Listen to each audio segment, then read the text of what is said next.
town of Qualicum Beach is lucky to have two excellent sources for their water supply.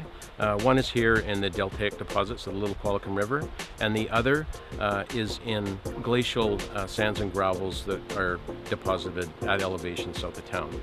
The river wellfield aquifer is obviously replenished by the Little Qualicum River that starts its origin at the outlet of Cameron Lake, which is in turn fed by the Cameron River, which originates as snowmelt off the backside of Mount Arrowsmith.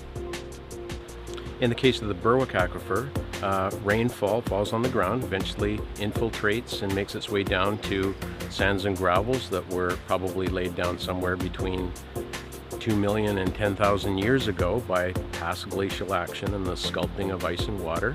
And now we have an excellent water supply at elevation south of town.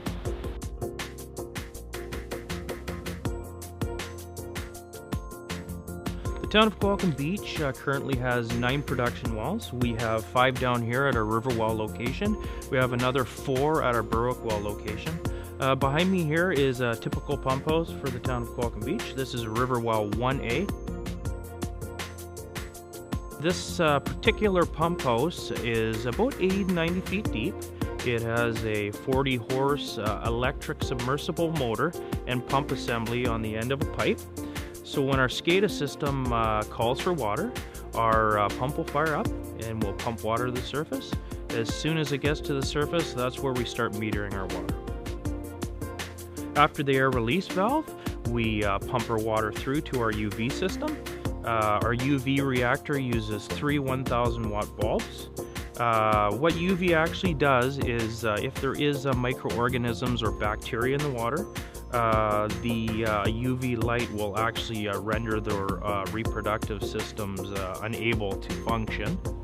After the UV, we shoot our water down the pipe to our chlorine injection point.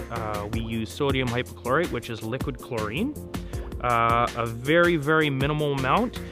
If we did have a condition out in the system where we had bacteria enter, we have free chlorine there available to take care of that situation. We pump our water out into the system, up into our reservoirs. It's gravity fed to your home, and you can turn on your tap and use it. When it comes to the public, it's all about respecting the environment. You cannot dispose of anything inappropriately.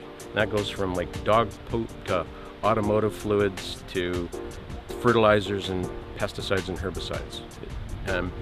The natural environment is extremely capable of filtering and cleaning water on its way to us, but it can't deal with man-made chemicals or that kind of intrusion.